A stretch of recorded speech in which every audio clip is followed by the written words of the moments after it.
Ներկայումս Ռուսաստանը, ինչպես Խորհրդային Միությունը, հայրենական մեծ պատերազմի տարիներին պայքարում է նացիզմի դեմ։ Նման պատմական զուգահեռ է անցկացրել Ռուսաստանի անվտանգության խորհրդի նախագահի տեղակալ Դմիտրի Մեդվեդևը։ Այսօր մեր երկիրը կրկին առաջնագծում է նոր դիմակ կրող նացիզմի դեմ, ասել է քաղաքական գործիչը։ Հատուկ ռազմական գործողության ճակատներում ռուս զինվորներն ու սպաները ցույց են տալիս, ինչ պատիժ է սպասվում նրանց, ովքեր մոռացել են պատմության դասերը, նշել է նա։ Ռուսաստանը թույլ չի տա վերանայել Երկրորդ համաշխարհային պատերազմի արդյունքները, ընդգծել է Մեդվեդևը։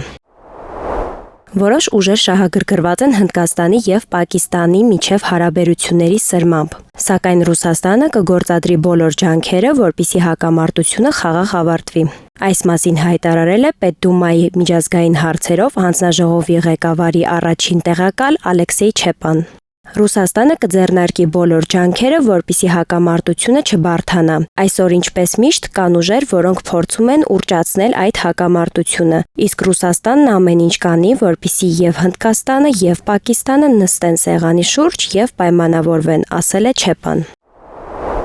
Միացյալ Նահանգների նախագահ Դոնալդ Թրամփը Կիևին մեղադրել է Ռուսաստանի հետ կոնֆլիկտ սանձազերծելու մեջ։ Նրա խոսքերը մեջ բերել է Times-ը։ Թրամփը հավելել է, որ հակամարտության պատճառը ՆԱՏՕ-ին անդամակցելու Ուկրաինայի մտադրությունն է։ Թրամփը մինչ այդ ասել էր, որ Ռուսաստանը պատրաստ է Ուկրաինայի հարցով խաղաղ համաձայնագրի կնքմանը։ Այժմ Միացյալ Նահանգների նախագահը հիմնական խոչընդոտը համարեց Վլադիմիր Զելենսկու դիրքորոշումը, որի հետ, ինչպես նա կարծում էր, ավելի հեշտ կլինի։ Չնայած դաշնակիցների կողմից դիվանագիտական ջանքերին եւ ճնշումներին, Կիևը մերժում է Վաշինգտոնի առանցքային առաջարկները, ներառյալ Ղրիմի հնարավոր ճանաչումը որպես Ռուսաստանի մաս։ Իր հերթին Ռուսաստանի արտգործնախարար Սերգեյ Լավրովը գովել է Թրամփի այն ըմբռնումը, որ ՆԱՏՕ-ին Ուկրաինայի ընդունումը քրիտիկական սխալ եւ սպառնալիք կդառնա ամբողջ աշխարհի անվտանգության համար։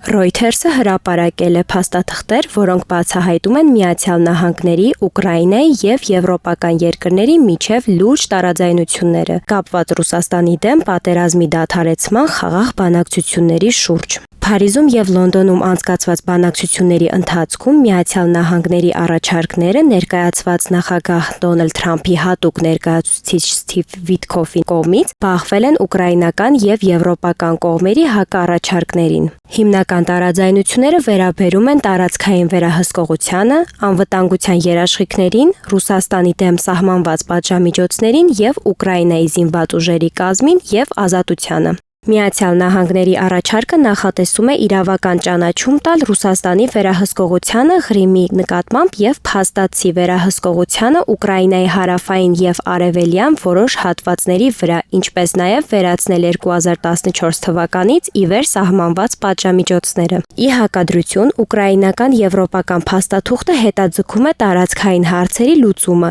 մինչեւ հրադադարի հաստատումը եւ առաջարկում է աստիճանական պատժամիջոցների մեղմացում խախտումների դեպքում վերականգնման հնարավորությամբ։ Այն նաև առաջարկում է համապարփակ անվտանգության երաշխիքներ, ներառյալ ՆԱՏՕ-ի նման պաշտպանական պարտավորվածություններ եւ թույլ է տալիս ՆԱՏՕ-ի հետ համատեղ ուժերի ներկայություն Ուկրաինայում։ Փաստաթղթերը վկայում են, որ սա ամենահամապարփակ դիվանագիտական ջանքն է Ռուսաստանի 2022 թվականի ներխուժումից ի վեր։ Սակայն տարածքային զիջումների, Ուկրաինայի ռազմական ինքնավարության եւ տնտեսական փոխհատուցումների շուրջ առկա խորը տարաձայնությունները ընդգծում են խաղաղ բանակցությունների բարդությունները։